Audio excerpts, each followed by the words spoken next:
मैंने उसको युद्ध में मारा है, अगर उसका तर्पण ही मुझे करना था तो मैं उसको युद्ध में क्यों परास्त करता? मैं नहीं करूंगा। मां और रोने लगी। अर्जुन ने सोचा कुछ तो बात है, बताइए मां क्यों रो रही हैं? बोले कर्ण और कोई नहीं बेटा, तुम्हारा बड़ा भाई था, सगा बड़ा भाई था तुम्हारा। अर्जुन के नीचे से जमीन खिसक गई। बोले मां तुमने मेरे ही भाई को मेरे ही हाथों से मरवा दिया, ये कितना बड़ा पाप है।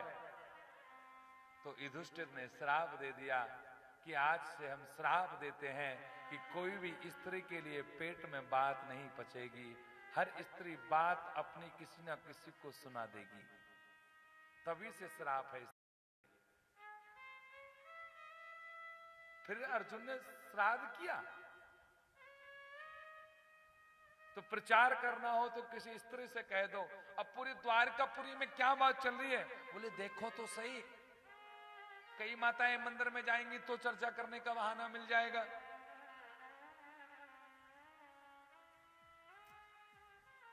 अरे वो कन्हैया पहले माखन की चोरी करता था, अरे मड़ी छीनना था तो छीन लेता, प्रसेन को क्यों मार दिया?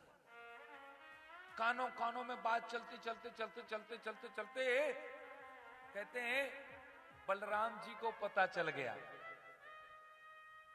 और कन्हैया के पास कहते हैं मणि नहीं है और दोष लग गया है। जो चौथ का चंद्रमा देखता है उसको कलंक लग जाता है, उसको फिर मिथ्या दोष लगता है, झूठा दोष लग जाएगा। और कन्हैया ने चौथ का चंद्रमा देखा था, इसीलिए कन्हैया के लिए दोष लग गया है झूठा। अब बलराम जी क्या सोच रहे हैं? देखो जब ऐसी बात आ जाती है तो भाई भाई में भी झगड़ा हो जाता है। अब बलराम जी सोच रहे हैं कन्हैया ने विवाह क्या कर लिया, कन्हैया तो अभी से ही अपनी गृहस्थी जोड़ने लगा है। अरे मणि को चुरा लिया और मणि को छीन लिया और कन्हैया ने बताया भी नहीं, अपने बड़े भाई बलराम से भी नहीं कहा। अब बलराम जी भी कन्हैया से बात नहीं कर रहे हो, कन्हैया बलराम जी से नहीं कर रहे हैं। 5 दिन हो गए, कन्हैया बड़े बेचैन, दोष लग गया।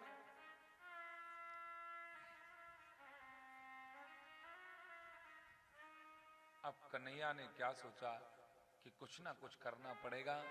तो कन्हैया फिर अपने सेनाओं को लेकर के खोज में गए हैं। तो कहते हैं एक गुफा में घुस गए, अपने सैनिकों से कह दिया कन्हैया ने अगर मैं 1 महीने के अंदर ना आऊं तो फिर अपने अपने घर चले जाना, और 1 महीने के अंदर आ जाऊं तो खड़े रहना, 30 दिन तक इंतजार करना। कन्हैया अंदर गए तो एक युवती, एक कन्या उस मणि से खेल रही थी। अब कन्हैया ने कहा, बोले ये मणि मुझे दे दो। उस कन्या ने कहा नहीं, मैं ये मणि आपको नहीं दे सकता हूं। बोले क्यों नहीं दे सकती हो? बोले यह मणि मेरी नहीं है, यह मणि तो मेरे पिताजी की है, पिताजी अगर दे दे तो वही ले जाओ। अंदर गए, और जब अंदर गए तो बोले ये भालू का रूप है,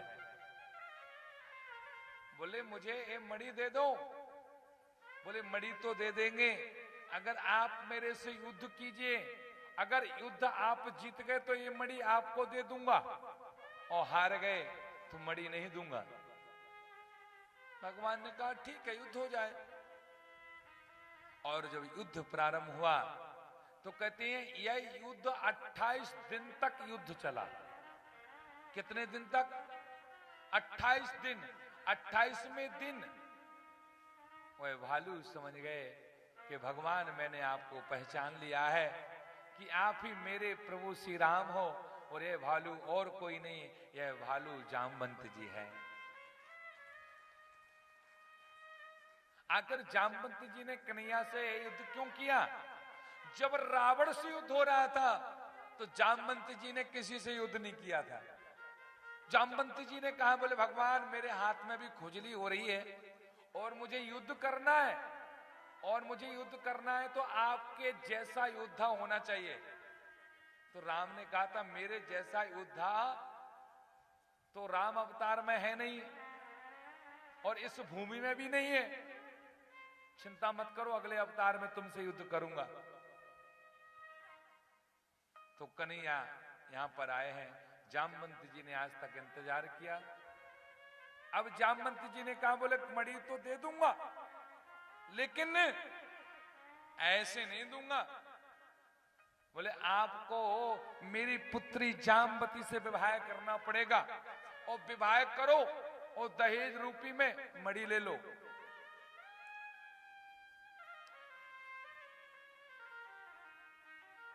दहेज रूपी में यह मणि ले लो।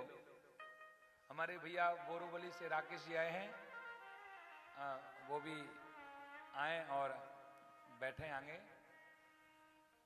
राकेश गुप्ता जी,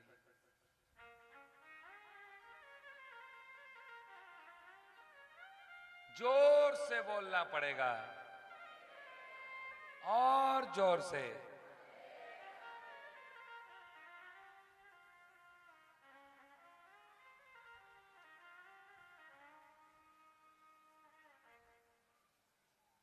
तो भगवान ने कहा, बोले ठीक है। तो भगवान का दूसरा विवाह किससे हुआ? किससे हुआ? जामवती से। हरि शरणम हरि शरणम। यहां पर दूसरा विवाह भगवान का जामवती के साथ में हुआ। दहेज रूप में मणि को लेकर के आए कन्हैया, और घर पर नहीं गए। मणि को लेकर के सीधे सत्राजित के पास में गए और सत्राजित से कहा, ओ सत्राजित, ये मणि को लो और रख लो अपने पास में। मैंने तुम्हारी मणि नहीं चुराई थी, ना तुम्हारे भाई प्रसन्न को मारा है। तुम्हारे ये जो मणि है तुम्हारी, यह मणि मुझे जामवंत जी से मिली है, और इसकी गवाही है मेरी पत्नी है, इससे पूछ लीजिए। आज सत्राजित लज्जित हो गया कि मैंने कन्हैया के ऊपर झूठा नाम लगा दिया और पूरे नगर में नाम हो गया चोरी का। अब मैं जी नहीं पाऊंगा। लोग ताना मारेंगे, अरे सत्राजित तूने कन्हैया को चोर कहा। बोले कन्हैया, आपसे एक मेरी प्रार्थना है, और प्रार्थना यह है कि मेरी एक पुत्री है और उस पुत्री का नाम है सत्यभामा। बोले इससे आप विवाह कर लो तो मेरी आत्मा प्रसन्न रहेगी, अगर इससे विवाह नहीं करोगे तो मेरी आत्मा हमेशा के लिए दुखी रहेगी। और भगवान का यहां पर तीसरा विवाह भी हो गया।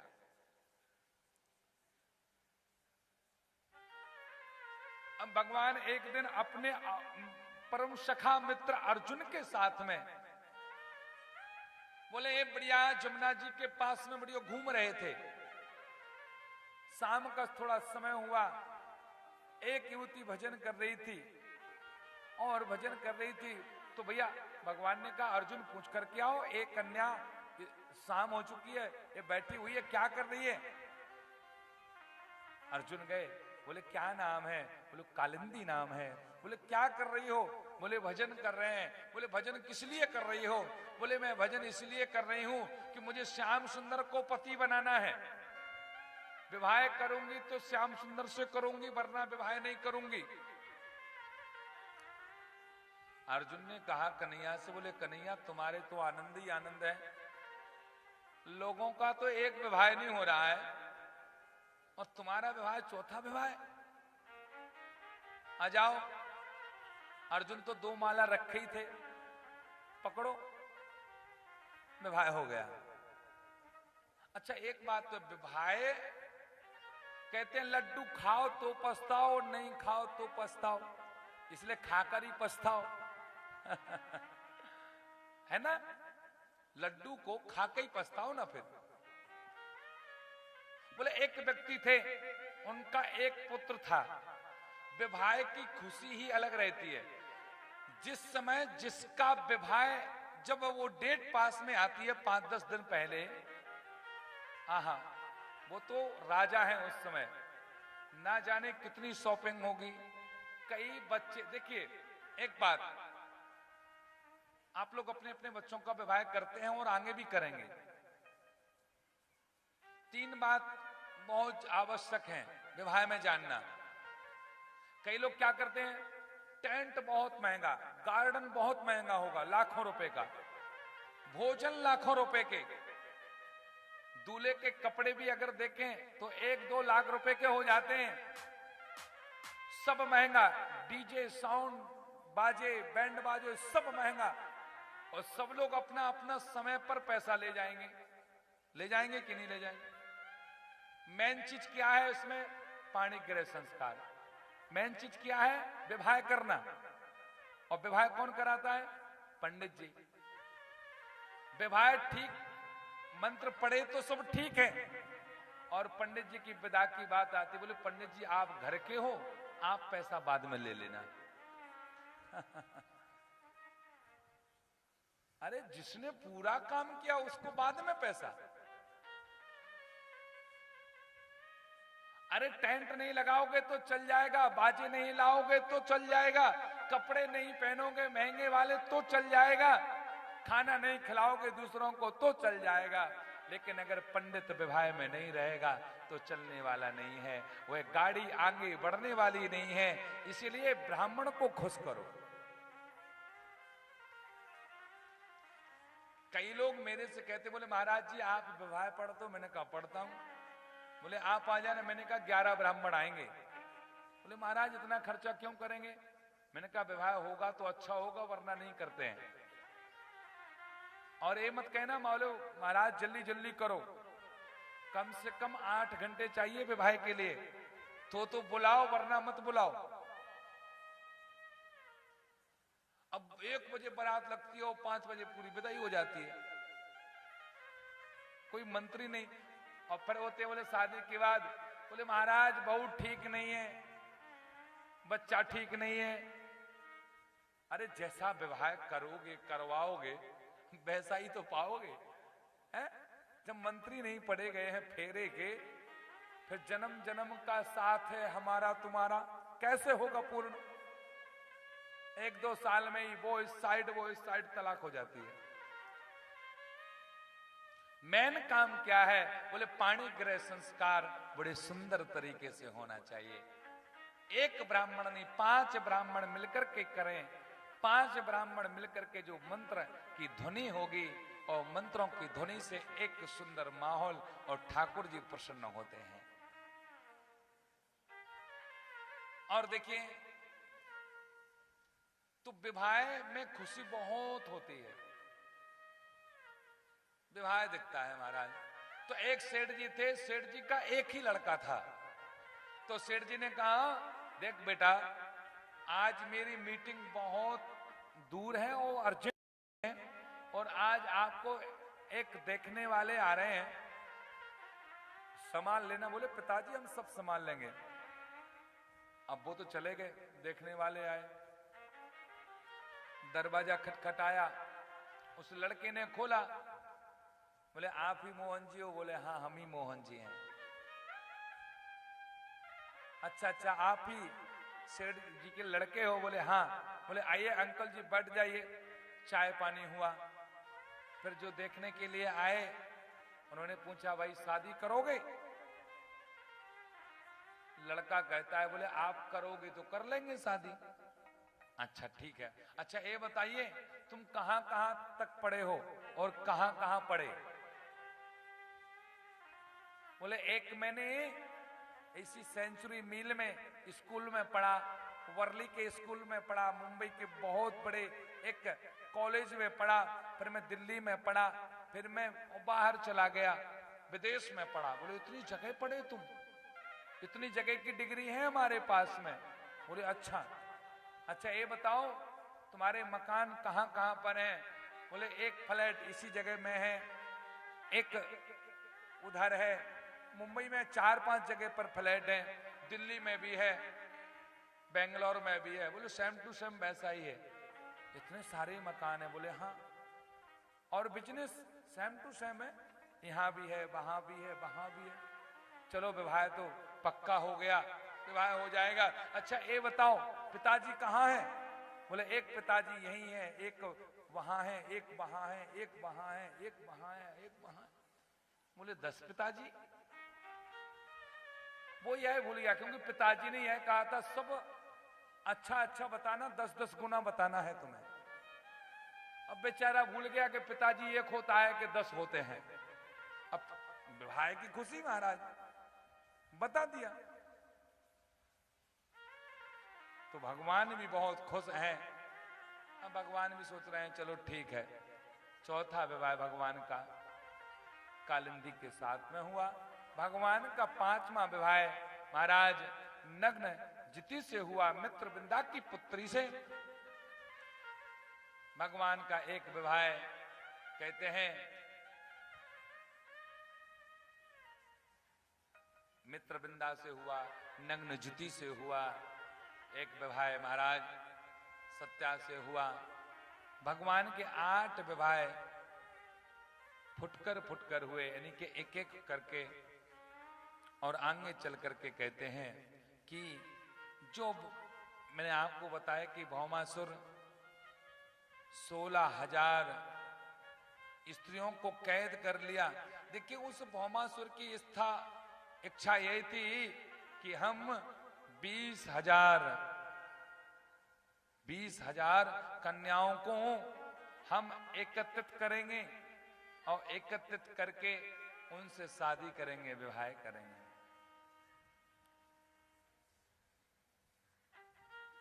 अब भगवान ने क्या किया बंधुओं? भौमासुर का उद्धार कर दिया। और भौमासुर का उद्धार करके सारी सखियाओं को जो जेल में थी उनको मुक्त किया। और जब मुक्त किया तो वह कहने लगे घर नहीं जाएंगे, अब तो हम आपके साथ ही चलेंगे। भगवान ने 16,000 सखियों के साथ में विवाह किया। और भगवान का आज यह परिवार बहुत बड़ा हो गया। जोर से बोलिए। अब नारद जी ने सोचा कि मैंने हरि के जैसा मैंने रूप मांगा था तो भगवान ने मुझे बंदर बना दिया था।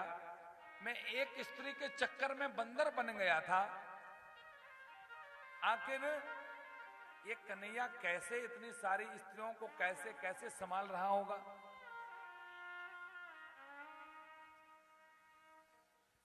देखिए एक बात सत्य है कि समुद्र की गहराई कोई नाप नहीं सकता है और एक स्त्री की गहराई कोई नाप नहीं सकता है कि स्त्री के मन में चल क्या रहा है। हाँ, कोई नहीं समझ पाएगा। और अब नारद जी आए तो पहले रुक्मिणी के कक्ष में गए और अब ये देखना चाहते हैं कैसे रह रहा है कन्हैया। और रुक्मिणी के कक्ष में गए तो कन्हैया बढ़िया लेटे हुए थे, रुक्मिणी जी चरण सेवा कर रही थी। और कन्हैया ने कहा बोले नारद जी ठीक हो? नारद जी ने कहा बोले हाँ ठीक है। बोले चलते हैं। बोले रुको ना। बोले बहुत काम है अभी। अब नारद जी को काम तो था ही कि 16,108 के घर में जाना है। नारद जी रुक्मिणी के कक्ष से निकले, सत्यभामा के कक्ष में गए तो बढ़िया कन्हैया वहां पर भोजन कर रहे थे। जामवती के कक्ष में गए तो श्याम सुंदर बढ़िया बांसुरी को बजा रहे थे। मित्रविंदा के कक्ष में गए तो श्याम सुंदर बढ़िया बैठे हुए थे। सत्या के कक्ष में गए नारद जी तो श्याम सुंदर विश्राम की अवस्था में पहुंच गए थे। और नारद जी ने देखा जहां जा रहे हैं वहां कन्हैया, जहां जा रहे हैं वहां कन्हैया। ऐसा तो नहीं है कि रूम के अंदर से कोई रास्ता हो और इस रूम से उस रूम में, उस रूम से उस रूम में। और नारद जी कहते हैं कि भगवान रुक्मिणी के कक्ष में थे तो नारद जी दीवार पर हाथ लगा के देख रहे हैं कहीं रास्ता तो नहीं है कि पिलाई को खिसका दो गेट को तो उस पार भी चले जाओ, पता ही नहीं चलता है। कन्हैया ने कहा, अरे क्या तुम्हारे अंदर शंका दौड़ रही है? बोले कुछ नहीं, जाओ घूम के आओ। बोले स्वामी मुझे नहीं घूमना है, आपकी लीला तो आप ही समझ सकते हो, हम नहीं समझ पाएंगे। आज रुक्मणी जी ने पूछा, कन्हैया कैसे हैं आप? कन्हैया कहते हैं हर बात में, कहते हैं कन्हैया राधा की याद करते हैं, हर बात में राधा, हर बात में राधा। रुक्मणी जी ने सोचा कि राधा है कौन? कौन है राधा? क्या जितना प्रेम कन्हैया राधा से करते हैं, क्या राधा भी उतना प्रेम कन्हैया से करती हैं क्या?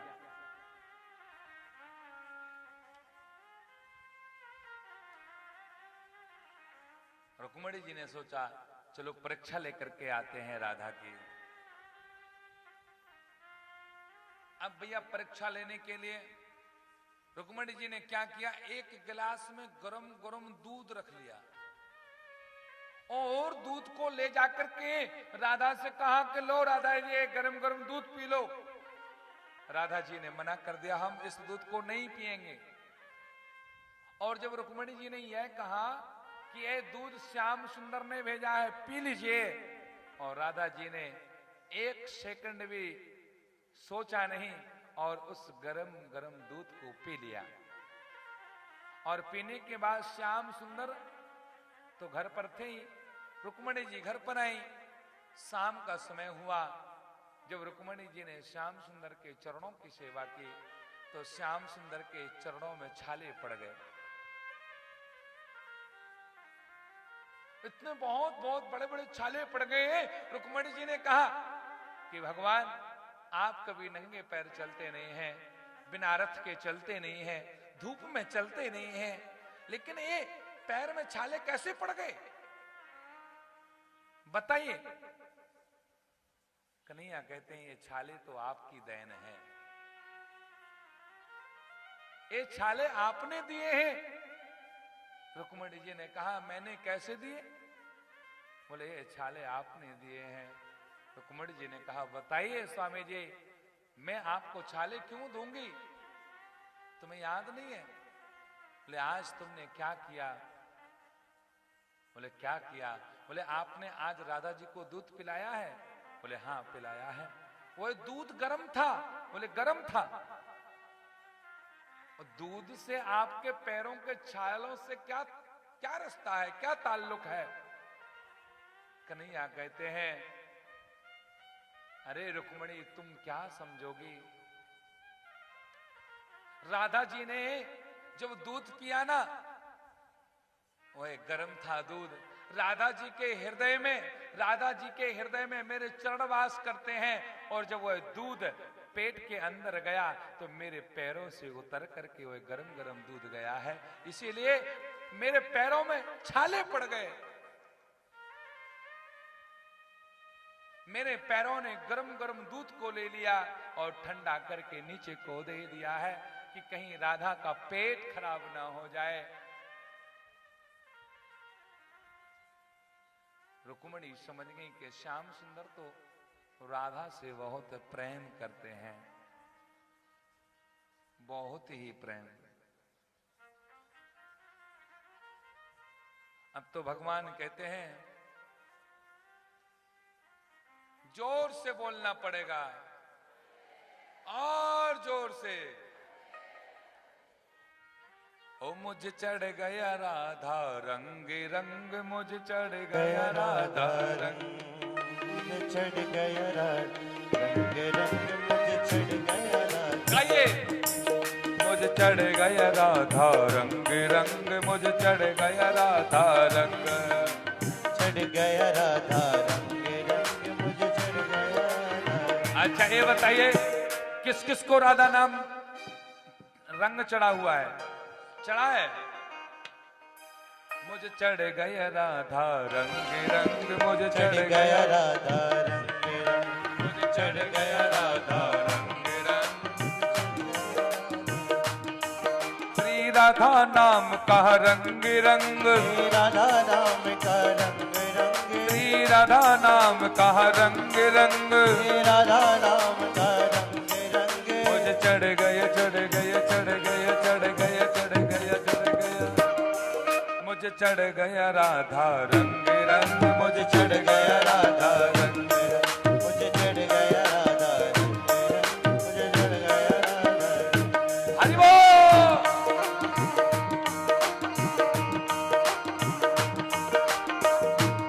हो तो श्री राधे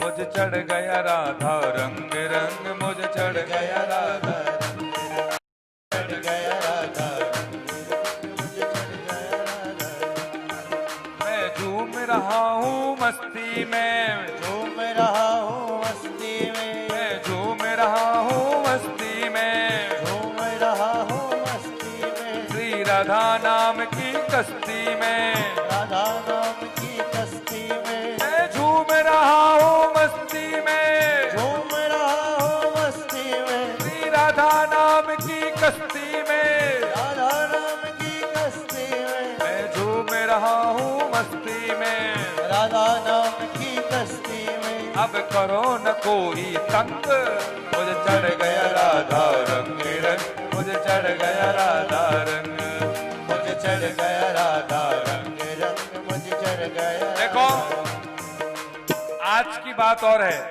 फिर तो आप कल से अपने घर पर रहना मैं अपने घर पर रहूंगा तो ऐसे तो हाथ उठाइए पीछे के लोग भी हरि बोल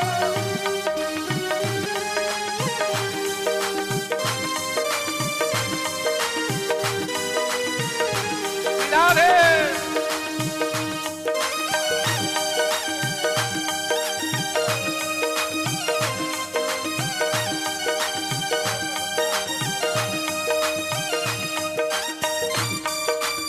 राधे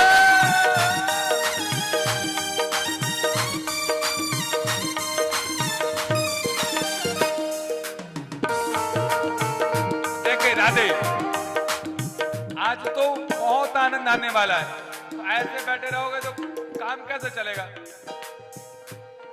मस्ती में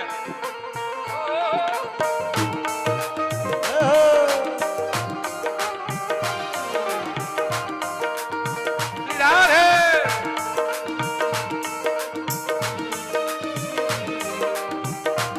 ये वृंदावन की मस्ती है श्री राधे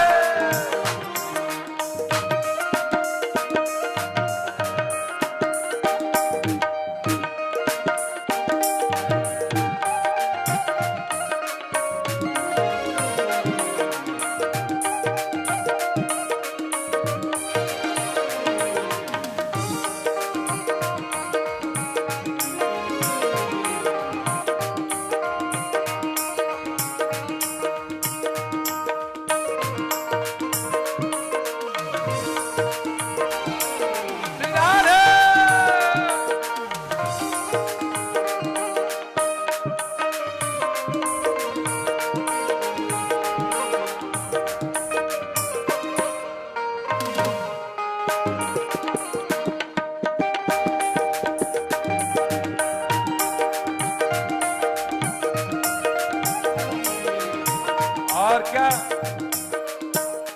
और जब जिसको राधा नाम चढ़ता है तो क्या होता है पता है तू है मोहन मेरा मैं दीवाना तेरा तू है मोहन मेरा मैं दीवाना तू है मोहन मेरा मैं दीवाना तेरा मोहन मेरा मैं दीवाना तेरा मेरी बिगड़ी बनाना तेरा काम है मेरी बिगड़ी बनाना तेरा देखिए जो कन्हैया को अपना मानते हो तो मस्ती में झूमना। मेरी बिगड़ी बनाना तेरा काम है, बिगड़ी बनाना तेरा काम है। तू है मोहन मेरा मैं दीवाना तेरा, तू है मोहन मेरा मैं दीवाना, तू है मोहन मेरा मैं दीवाना तेरा। है मोहन तेरा मैं दीवाना। श्री राधे।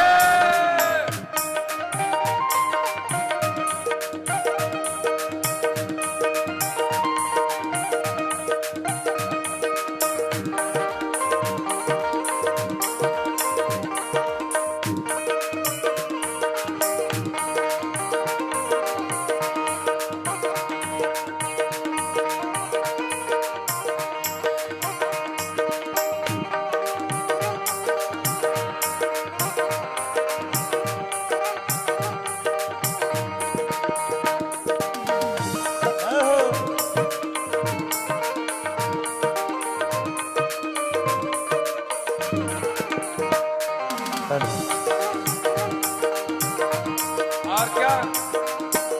तू है मोहन मेरा मैं दीवाना तेरा, तू है मोहन तेरा मैं दीवाना तेरा, तू है मोहन मेरा मैं दीवाना तेरा।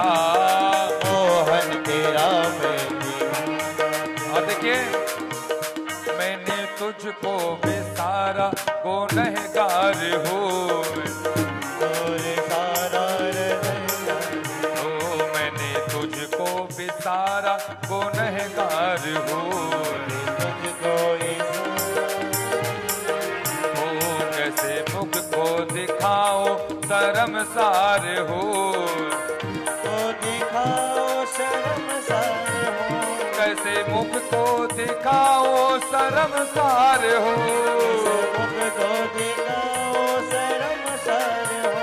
मेरी बिगड़ी बनाना तेरा काम है, बिगड़ी बनाना तेरा काम है।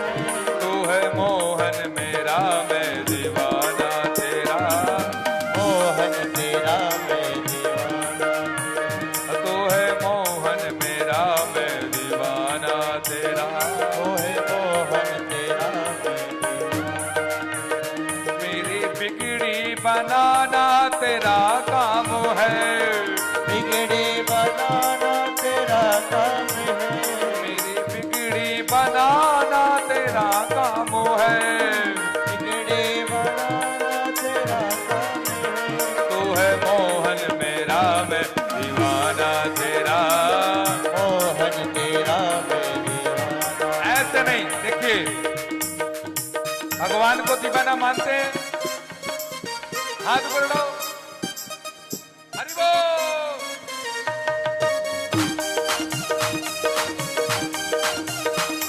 श्री राधे।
अपनी कश्ती तेरे नाम पर।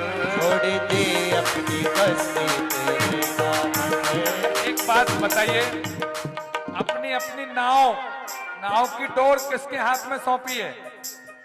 कन्हैया को।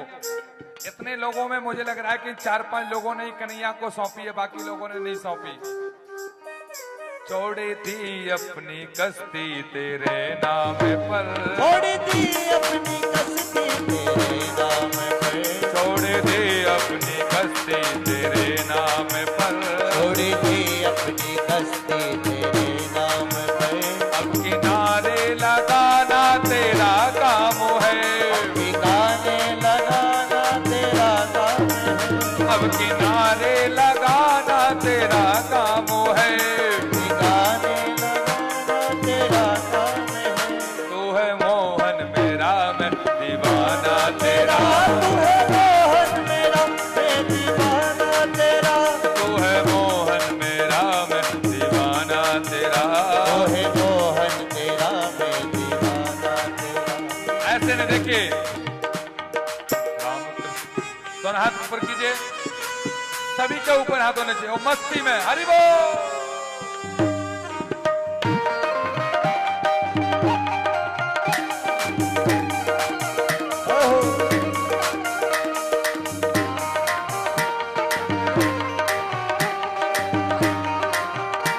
श्री राधे।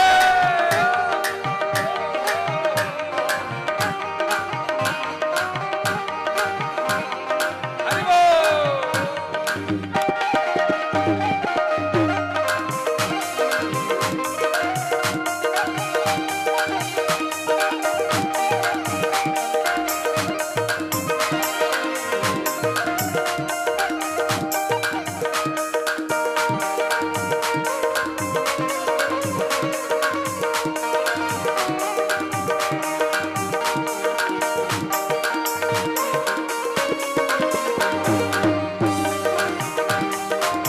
देखिए अभी पूरी मस्ती नहीं आई है, ऐसे नहीं, हाथ ऊपर करो। तू है मोहन मेरा मैं दीवाना तेरा। तू है मोहन मेरा मैं दीवाना तेरा। तू है मोहन मेरा मैं दीवाना तेरा। तू है मोहन मेरा मैं दीवाना। और क्या? छीन कर दिल को तूने क्या जादू किया। निकर तूने दिल को क्या जादू किया। छीन कर दिल को तूने क्या जादू किया। निकर दिल को तूने क्या जादू किया। मेरे हाथों से दिल को बेकाबू किया। दिल को इनामा बेकाबू। देखिए, छीन कर दिल को तूने क्या जादू किया और मेरे हाथों से दिल को बेकाबू किया। छीन कर दिल को तूने क्या जादू किया। छीन कर तूने दिल को क्या जादू किया। मेरे हाथ से दिल को बेकाबू किया। हाथों से दिल को बेकाबू किया। और मेरी बिगड़ी बनाना तेरा काम है। बिगड़ी बनाना तेरा काम है। मेरी बिगड़ी बनाना तेरा काम है। मेरी बिगड़ी बनाना तेरा काम है। तू है मोहन मेरा मैं दीवाना तेरा। मोहन तेरा मैं दीवाना तेरा। तू है मोहन मेरा मैं दीवाना तेरा। मोहन तेरा मैं दीवाना। देखिए एक बात बताए, बोले भगवान ये दिल मेरा है, ये अजीब है। ये दिल मेरा है, अजीब है तो मेरा, पर और दूसरों के लिए धड़कता है। ये दिल है मेरा पर और दूसरे के लिए धड़क रहा है, तो ऐसे नहीं, ठाकुर के लिए धड़का ये दिल।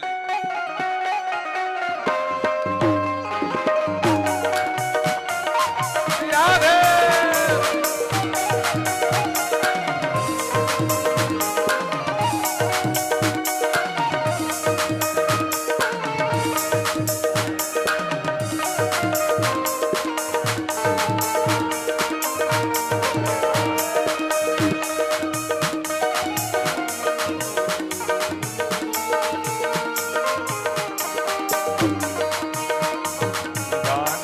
मेरा, तू है मोहन मेरा दीवाना। और देखिए,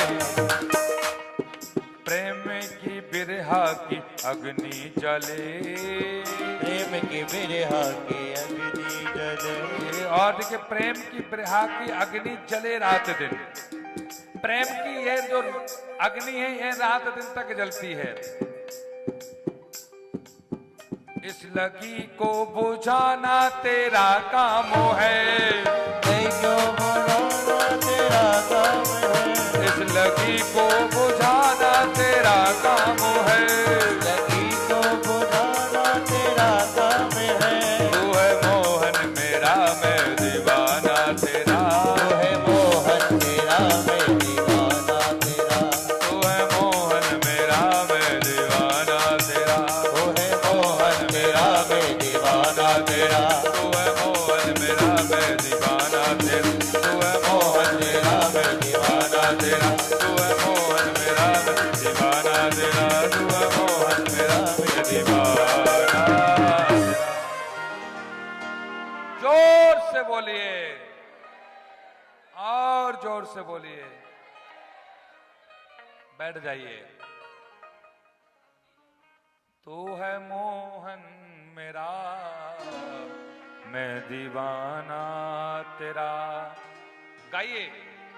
तू है मोहन मेरा, मैं दीवाना तेरा। गाइए, जोर से बोलिए।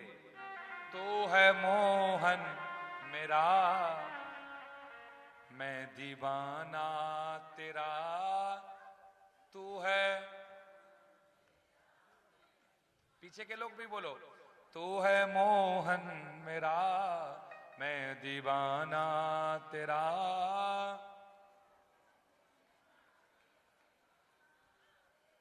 मेरी बिगड़ी बनाना तेरा काम है।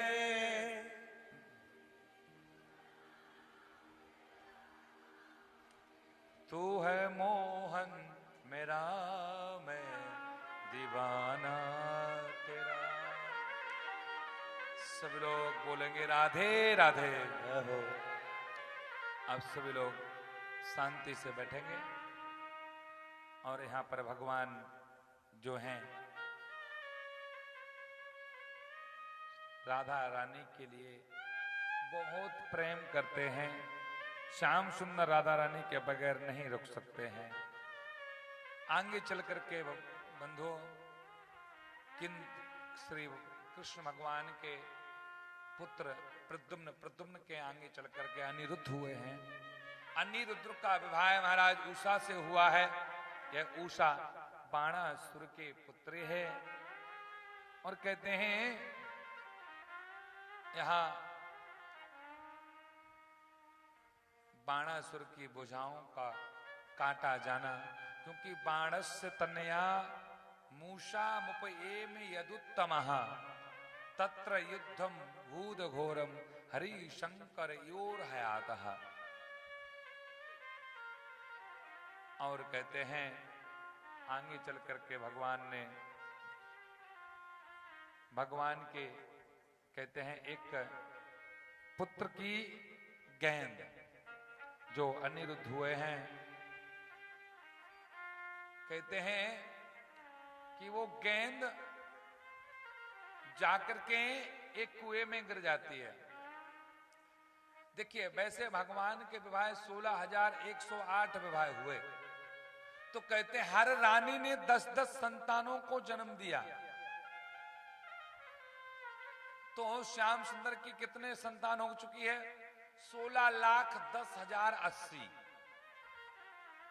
इतना बड़ा महल है ठाकुर जी का कि उस महल में 16,10,080 तो सिर्फ संतान है। अगर कोई संतान बीमार पड़ जाए तो कन्या को 1-2 महीने बाद पता चलता था कि कोई मेरा बेटा बीमार है। और जब गेंद उसमें गिर गई है कुएं में, तो कहते हैं 1-2 पवन राजन जगमुल कुमार का और कहते हैं उस कुएं में एक गिरगिट बैठा था, और जब कन्हैया गेंद को उठाने के लिए उस कुएं के अंदर गए तो कन्हैया के शरीर का स्पर्श उस गिरगिट से हुआ, और गिरगिट से हुआ तो कहते हैं गिरगिट से एक मनुष्य शरीर वहां पर प्रकट हो गया, और जब मनुष्य शरीर वहां पर आया, एक मनुष्य बन गया वही गिरगिट। कन्हैया ने पूछा, अरे भैया तुम कौन हो? बोले भगवान मैं कौन हूं? निर्गो नाम नरेंद्रो हामिक्ष्वा कुत नया प्रभु दानिक्वा ख्यायमानेषु यदि ते कर्णमस्पृशम्। मैं हूं नरेंद्रो नाम नरेंद्रो हो, मुझे लोग कहते हैं नरक राजा, नरक नाम है, लेकिन वास्तव में मेरा नाम नरेंद्रो है, नरेंद्र। भगवान ने पूछा, भाई इस योनि में कैसे आए, गिरगिट कैसे बन गए? बोले भगवान गाय दान में करता था, बस गाय को दान करते करते गिरगिट की योनि में आ गया।